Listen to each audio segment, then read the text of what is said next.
नमो नारायण, नमो नारायण। जय गौ माता, वंदे मातरम। भारती को प्रणाम और हृदय से ओम शम शनिश्चराय। दर्शकों, मित्रों, साथियों, मानव के बारे में, व्यक्ति के बारे में बहुत बड़ी विडंबना है। आज के इस व्यक्ति को झूठी प्रशंसा सुनकर बर्बाद होना पसंद है, लेकिन सच्चा आलोचना सुनकर संभलना पसंद नहीं है। जागी जाओ भाई, जागो, सत्य के साथ रहो। सत्य परेशान हो सकता है लेकिन पराजित नहीं, इस बात का भी ध्यान रखना। ओम नमो नारायण। मित्रों, साथियों, 9 अक्टूबर 2024 बृहस्पति देव वृषभ राशि में 119 दिनों के लिए वक्री होने, लगभग 4 महीने के आसपास, 4 महीना समझ लीजिए, बृहस्पति देव वृषभ राशि में वक्री हो गए। मेरे राशिवासी और मित्रों, साथियों, वर्ष 2024 के 4 महीने बचे, मतलब लगभग समाप्ति की ओर जा रहा है। और सुख, समृद्धि, वैभव, ज्ञान, विवेक, धन और सौभाग्य के प्रतीक और 9 के 9 ग्रहों में सबसे नैसर्गिक शुभ ग्रह देवगुरु बृहस्पति अपनी गति में परिवर्तन कर रहे हैं। देवगुरु बृहस्पति वक्री हो रहे हैं। मित्रों, साथियों, जब कोई ग्रह अपनी नैसर्गिक गति में परिवर्तन करता है तब उसका प्रभाव जनमानस पर अवश्य पड़ता है। ग्रहदेव की गति के परिवर्तन से उसके परिणामों में अवश्य परिवर्तन आता है। ये जो वीडियो है, देवगुरु बृहस्पति के वृषभ राशि में वक्री यानी गति बदलने के प्रभाव का 12 राशियों पर क्या प्रभाव रहेगा उसके ऊपर है। 9 अक्टूबर 2024 से लेकर 4 फरवरी 2025 तक बृहस्पति देव वक्री रहेंगे। जब भी कोई ग्रह वक्री होता है तो उसका बल बढ़ता है, और बृहस्पति देव नैसर्गिक शुभ ग्रह है, और नैसर्गिक शुभ ग्रह वक्री होता है तो चेष्टा बल बढ़ता है। तो इन 4 महीनों में बृहस्पति देव क्या फल प्रदान करेंगे 12 राशियों पर। 12 राशियों पर बृहस्पति देव के वक्री गति परिवर्तन का क्या उतार या चढ़ाव देखने को मिलेगा, इस सारी जानकारी इस वीडियो में देना चाहता हूं। मित्रों, साथियों, मुझे पता है आपको राशिफल पसंद है, लेकिन थोड़ा सा बृहस्पति देव के बारे में जान लीजिए।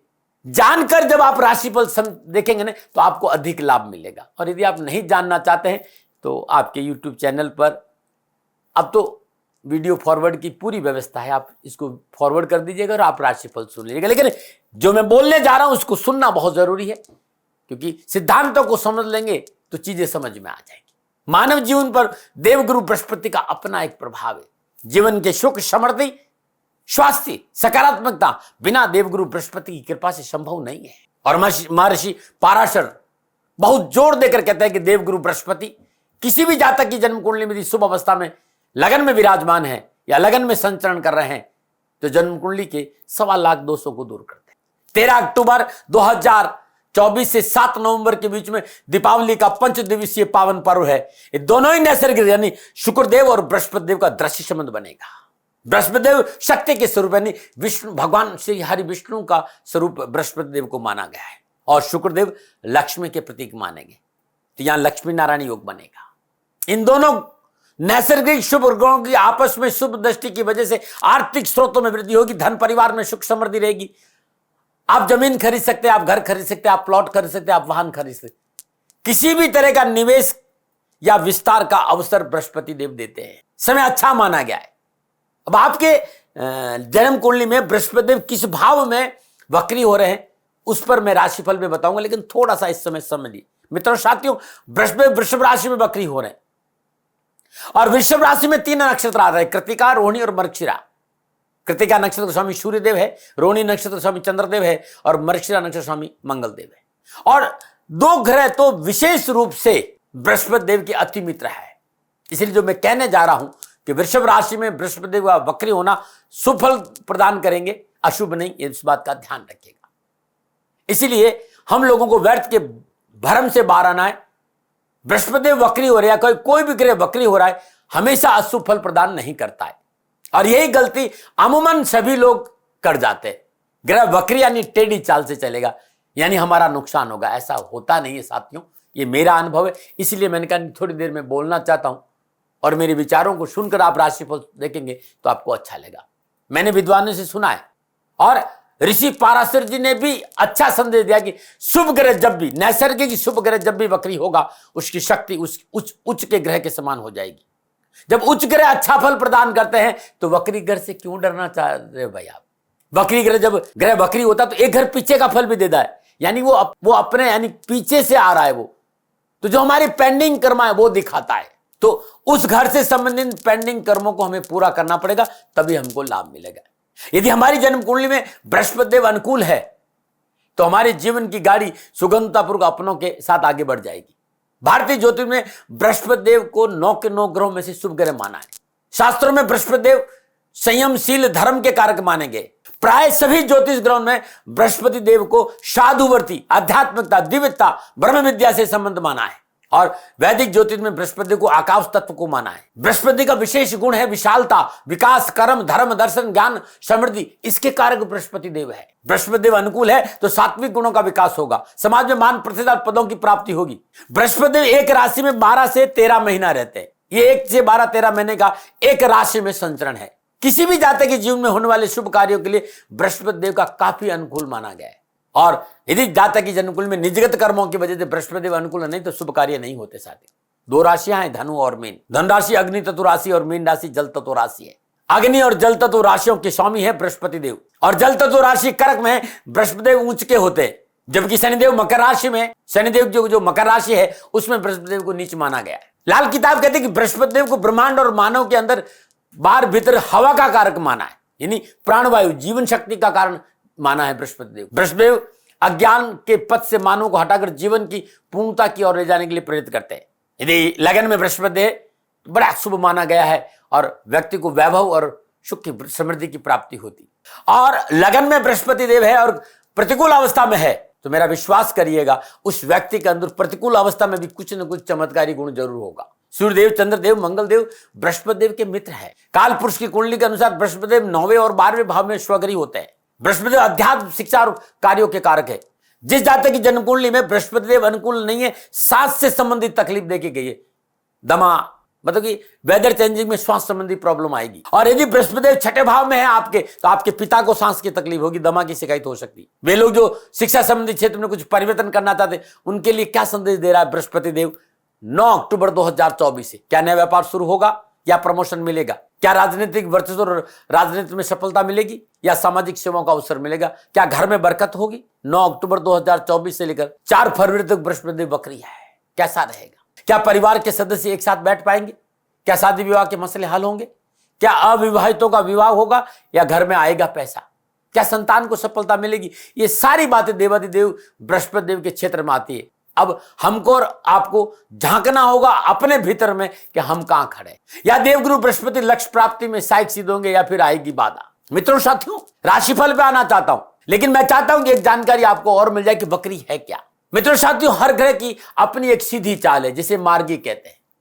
सूर्यदेव और चंद्रदेव कभी टेढ़ी चाल नहीं चलते, सदा मार्गी रहते हैं, वो वक्री नहीं होते।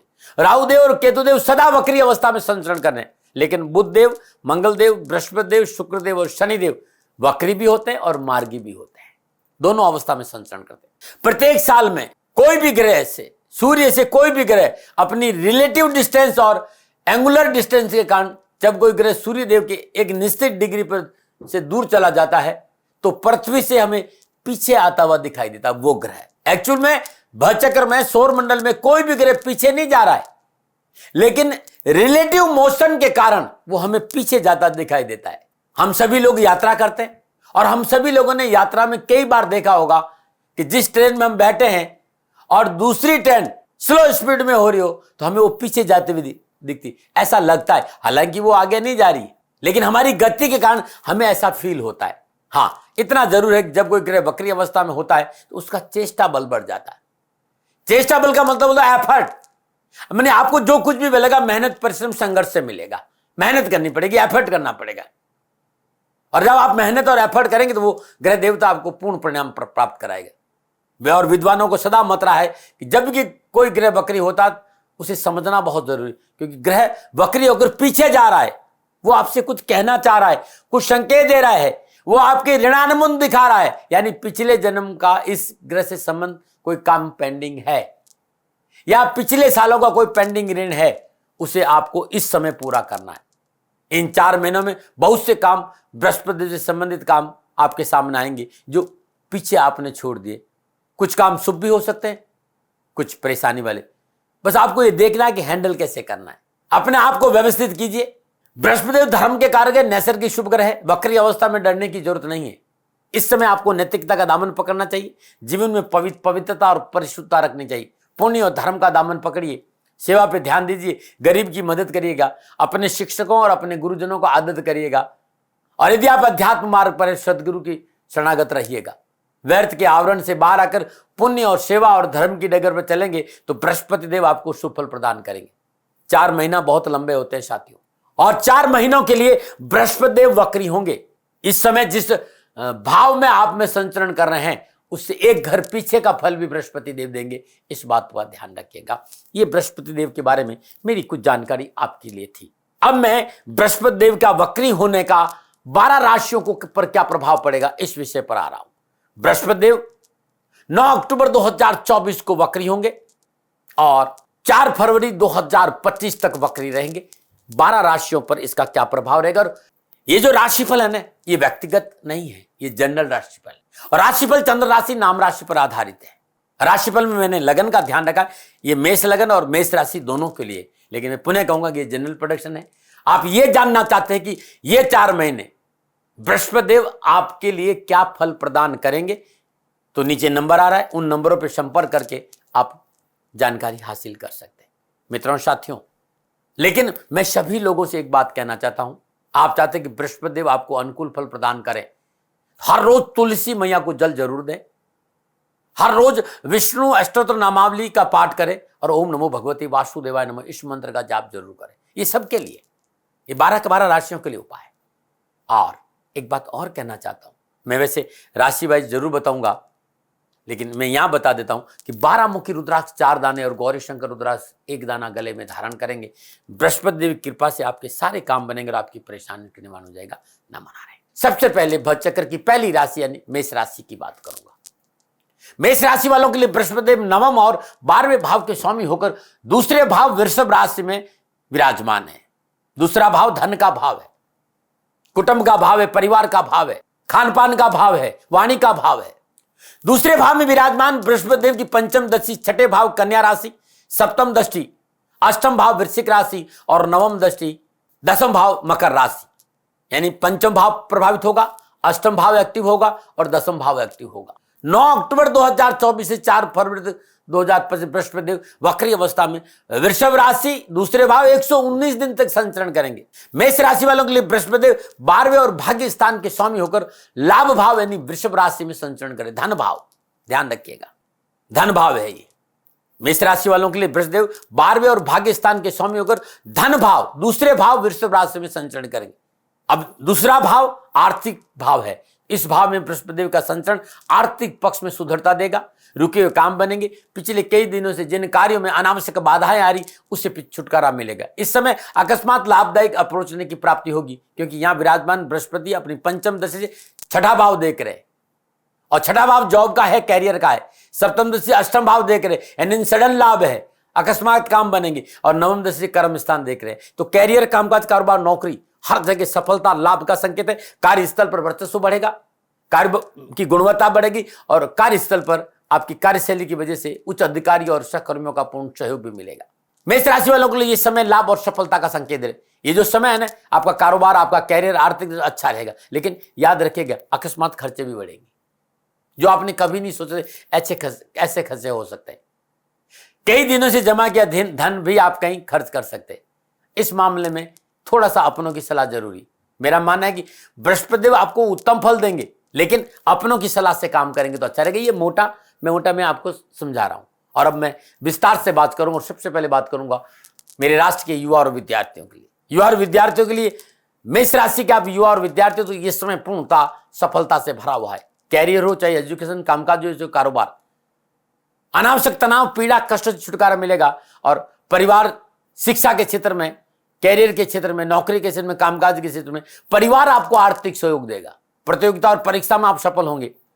युवा वर्ग के लिए इस समय व्यापार, नौकरी और शिक्षा के दृष्टिकोण से मनोनुकूल सफलता देना रहेगा और कैरियर संबंधी बाधाओं से मुक्ति मिलेगी। शादी विवाह के मसले हल होंगे, धर्म में आस्था रखेंगे तो बहुत अच्छा रहेगा। सभी नवीन कार्यों में माता पिता का आशीर्वाद है, सफलता आपका दामन चूमेगी। यह था मेरे युवा और विद्यार्थियों के लिए। अब मैं बात करूंगा पारिवारिक दृष्टिकोण से, क्योंकि ये दो मुद्दे मेरे लिए पहले जरूरी है, इसलिए आज चर्चा कर रहा हूं। परिवार, मेष राशि वालों, पारिवारिक दृष्टिकोण से संपूर्ण पारिवारिक और सामाजिक समस्याओं का निवारण का संकेत बृहस्पति देव का वक्री होना दे रहे हैं। पारिवारिक में प्रगाढ़ता आएगी, परिवार का शांतिपूर्ण पैतृक संपत्ति का निपटारा होगा, पारिवारिक सदस्य मित्रों और रिश्तेदारों का सहयोग मनोनुकूल रहेगा और उनके सहयोग से काम बनेंगे। धन प्राप्ति के साधन उपलब्ध होंगे, पारिवारिक जीवन खुशियों से भरा रहेगा, व्यवहारिक जीवन अनुकूल रहेगा, दाम्पत्य सुख बढ़ेगा, शादी विवाह के मसले हल होंगे। यदि आप ठेकेदारी, जमीन जायदाद बेचने या खरीदने का यानी रियल एस्टेट का काम करते हो, ये समय आपको कोई खतरा मुझे नजर नहीं आ रहा, आपको लाभ मिलेगा। अब मैं आता हूं आपके कामकाज, कारोबार, नौकरी, आर्थिक दृष्टिकोण। दूसरे भाव में विराजमान देवगुरु बृहस्पति सप्तम पूर्ण दशा से अष्टम भाव को देख रहे हैं, तो आपके लिए समय आध्यात्मिक साधना, शोध, मेडिकल और तकनीक कार्य के लिए विशेष फलदायी रहेगा। आर्थिक सुदृढ़ता मजबूत होगी। देवगुरु बृहस्पति की कृपा से आर्थिक धन कोष में वृद्धि होगी। अचानक अकस्मात फाइनेंशियली गेन की प्रबल संभावना है। नौकरी के दृष्टिकोण से अच्छे अवसर प्राप्त होंगे, सामाजिक सेवाओं का अवसर मिलेगा, चल अचल संपत्ति में बढ़ोतरी होगी और जमीन जायदाद और प्रॉपर्टी और पूंजी निवेश के अच्छे अवसर भी मिलेगी। बृहस्पति अपनी पूर्ण पंचम दशा छठे भाव को देख रहे, शत्रु पक्ष से छुटकारा मिलेगा, कानूनी मसलों का निवारण होगा, लंबे समय चल रहे कानूनी मसलों का निपटारा आपके पक्ष में होगा। आर्थिक सुदृढ़ता बढ़ाने में पिता का अच्छा सपोर्ट मिलेगा और मनचाहे क्षेत्र में कार्य करने का सुअवसर मिलेगा। तकनीक से विशेष लाभ की प्राप्ति होगी। मेष राशि वालों के लिए समय व्यावसायिक दशा शुभ और लाभदायक है। कारोबारी बाधाओं से छुटकारा मिलेगा, कारोबार में मनोनुकूल साधनों की प्राप्ति होगी और कार्यों में सफलता मिलेगी। जिस तरह की गहराई योग है मनोनुकूल शुभ समाचारों की प्राप्ति और मन प्रफुल्लित और प्रसन्नचित रहेगा। 13 अक्टूबर से 7 नवंबर के बीच में दीपावली के आसपास यानी नैसर्गिक शुभ ग्रह आपस में दृष्टि संबंध स्थापित करेंगे, रुके हुए धन की प्राप्ति, रुके हुए काम बनेंगे, व्यवसाय विस्तार का अवसर मिलेगा। यदि आप नौकरी में तो आपके लिए इस समय पूर्णतः लाभदायक रहेगा। मेहनत परिश्रम के बलबूते पर सुख समृद्धि में वृद्धि करेंगे और आप सफल भी होंगे। सुख और पराक्रम में वृद्धि और मनोबल मजबूत होगा। कामकाज, व्यवसाय के दृष्टिकोण से समय अच्छा रहेगा। पारिवारिक दृष्टिकोण सब कुछ, लेकिन गणना इस बात का भी संकेत है कि परिवार में निजी अहंकार से बचना चाहिए। यदि अत्यधिक आत्मविश्वास और अहंकार है तो इस चक्कर में नहीं पड़े, इस चक्कर में बिखराव टकराव नहीं हो, इस बात पर ध्यान रखिएगा। पारिवारिक मसलों को समझौतावादी नीति से सुलझाना आपके लिए हित में रहेगा। स्वास्थ्य के दृष्टिकोण से मेष राशि वालों के लिए समय सावधानी का। वे माता बहनें जिन्होंने कंसीव किया या गर्भवती है, चिकित्सा में लापरवाही नहीं बरते। कोई गायनी प्रॉब्लम हो, कोई पीसीओडी की प्रॉब्लम, तुरंत चिकित्सा का सहारा ले। Nervous system, skin problem, cervical संबंधी या गला संबंधी या गर्दन संबंधी कोई मेष राशि को प्रॉब्लम है तो विशेष ध्यान देना होगा, चिकित्सा में लापरवाही नहीं करे। संक्रमण का संकेत नजर आ रहा है, डॉक्टर को दिखाना बहुत जरूरी है। किसी तरह भी बीमारी में इलाज में लापरवाही नहीं करिएगा। अब क्योंकि 9 अक्टूबर से लेकर 4 फरवरी तक बृहस्पति वक्री रहेंगे, तो अनावश्यक भय, भ्रांति, भ्रम को अपने से दूर रह के वो आपको घेरने का पूरा प्रयास, फॉल्स इल्यूजन से बचना बहुत जरूरी है। ऋण के लेन देन में विशेष सावधानी बरतें। किसी भी नए कार्य को पूरा करने से पहले उसकी पूरी तैयारी कर ले, फिर उसे शुरू करें। नकारात्मक लोगों से दूरी बनाना बेहतर रहेगा। आत्ममंथन, आत्मचिंतन की आवश्यकता पड़ेगी इन 4 महीनों में, न मना रहे। अब क्या उपाय करें?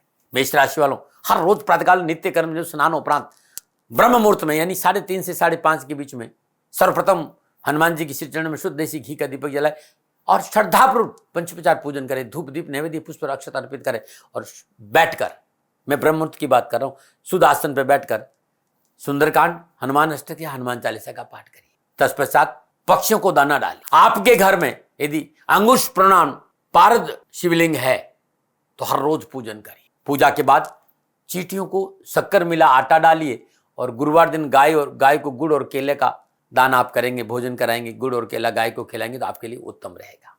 न मनाएं। फिर दर्शकों, मित्रों, साथियों, इस बात का ध्यान रखिएगा, जब भी कोई ग्रह वक्री होता है तो एक घर पीछे का फल देता है, तो दूसरों का मान सम्मान जरूर करें। यदि आपको चाहते हैं कि आपको यश मिले, मान मिले, सफलता मिले, तो आप दूसरों की टांग खिंचाई नहीं करें, किसी के नुकसान का कारण नहीं बने और अपनी वाणी पर संयम और मर्यादाओं का पालन जरूर करें। न मना रहे। मित्रों, साथियों, ये था ग्रह नक्षत्र और गणनाओं के आधार पर 9 अक्टूबर 2024 से बृहस्पति देव जो वक्री हो रहे हैं, वो मेरा अनुभव और मेरा आकलन। न भय, न भ्रम, न भ्रांति, न विवाद, न तक शक, न उपनयन का अधिकार आपका था। आप कह रहे आप ही का रहेगा, मानो न मानो ये आपकी। हाँ, आकलन मेरा था और मेरे से कोई भूल हो जाती है तो दोनों हाथ जोड़कर आपसे क्षमा मांगता हूँ।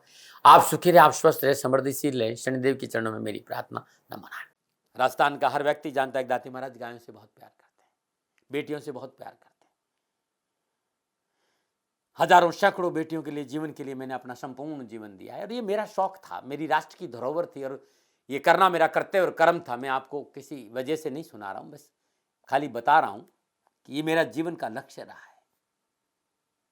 मनुष्य हूं और मानव होने के नाते मेरा कर्तव्य है कि मैं अपनी राष्ट्र की सेवा करूं। मैं इस राष्ट्र का नागरिक हूं। 30 सालों से मैं बेटी बचाओ और गौ सेवा में अपना जीवन इस राष्ट्र के साथ लगाया है। वर्तमान परिस्थितियां आर्थिक दृष्टिकोण से मेरी अनुकूल नहीं है। धन नहीं मांग रहा हूं कि मुझे आप पैसे दीजिए, नहीं, पहले भी कभी नहीं मांगा और अब भी मैं नहीं कह रहा हूं। और ये मेरा अहंकार नहीं है, क्योंकि धन को लेकर मैं राष्ट्र के सामने कभी नहीं आया था। हमेशा मैंने एक आख साहब सेवा करी, आप, मैं भी सेवा करता हूं, आप भी सेवा करें। धन नहीं चाहिए, लेकिन वर्तमान में जो आर्थिक परिस्थिति हैं वो मेरे को ये कहने के लिए मजबूर कर रही है कि सन्निधान गौशाला की गायें दुखी नहीं रहे, इसके लिए मुझे आपका सहयोग चाहिए। और सहयोग के लिए मैं स्वयं आपके साथ खड़ा हूं, आपकी समस्याओं के समाधान के लिए। भाई, आप अपनी जन्म कुंडली का अवलोकन कराना चाहते हैं, आप अपनी जन्म कुंडली बनाना चाहते हैं, आपको बहुत सी चीजों की जानकारी चाहिए, तो मैं आपके साथ खड़ा रहूंगा, पूरे साल खड़ा रहूंगा, जब तक जीऊंगा तब तक खड़ा रहूंगा। नंबर आ रहा है, इन नंबरों पर संपर्क करिए, आप मेरे से बात करिए, लेकिन इसकी एवज में गायों के लिए चारे की व्यवस्था कर लीजिए। और इसीलिए मैंने कहा था कि भाई थोड़ा दिन, इस समय मैं परेशानी में हूं और मेरी गायें चारों को लेकर थोड़ी सी परेशान हैं। ऐसा हृदय से आया, लोगों ने कहा कि राष्ट्र आपसे प्यार करता है दाती महाराज, एक बार निवेदन करिए। तो मैं दान नहीं मांग रहा हूं, फिर भी मैं अभी भी, मेरा ये अहंकार नहीं साथियों, मेरा राष्ट्र सर्वोपरि है। मैं ये नहीं कह रहा हूं, मैं ये कह रहा हूं मैं परिश्रम करूंगा आपके लिए, और परिश्रम के एवज में गायों के लिए चारे की व्यवस्था करिए। शनि भगवान आपकी रक्षा करे और आपका जीवन सदा खुशियों से भरा रहेगा, ऐसा मेरा निवेदन। और वे लोग जो सक्षम है, सामर्थ्यवान है और जिन्हें दाती महाराज के ज्योतिषीय समाधान की आवश्यकता नहीं, तो उनको मेरा प्रणाम, क्योंकि बहुत से लोगों को मैंने देखा है पिछले एक महीने में, लगभग 20 से 25-50 लोग ऐसे भी हैं। मैं उन सब के प्रति अपना आभार प्रकट करता हूं और ये सहयोग मैं जीवन भर याद रखूंगा। मित्रों, समय ऐसा है कि मेरी परिस्थिति आर्थिक दृष्टिकोण से अनुकूल संकेत नहीं दे रही है, इसलिए मैंने राष्ट्र से कहा कि सन्निधान गौशाला में परेशानी नहीं चाहिए। सरकार सपोर्ट कर रही है, अपनी सीमाओं में रहते हुए जो सरकार करती है, लेकिन उससे पूरा नहीं पड़ता है, ये आप भी जानते हैं। शासन की अपनी एक सीमा है और अपनी मर्यादा है, और शासन के पास और बहुत से काम है। लेकिन फिर भी मैं आप सभी का धन्यवाद देते हुए हृदय से पुनः एक बार निवेदन करना चाहता हूं कि आपको लगता है कि दाती महाराज के साथ सन्निधान गौशाला में खड़ा रहना है, तो नंबर है, जरूर सहयोग करें। मेरा कोई दबाव नहीं है, प्रार्थना थी। ओम नमो नारायण। ओम नमो।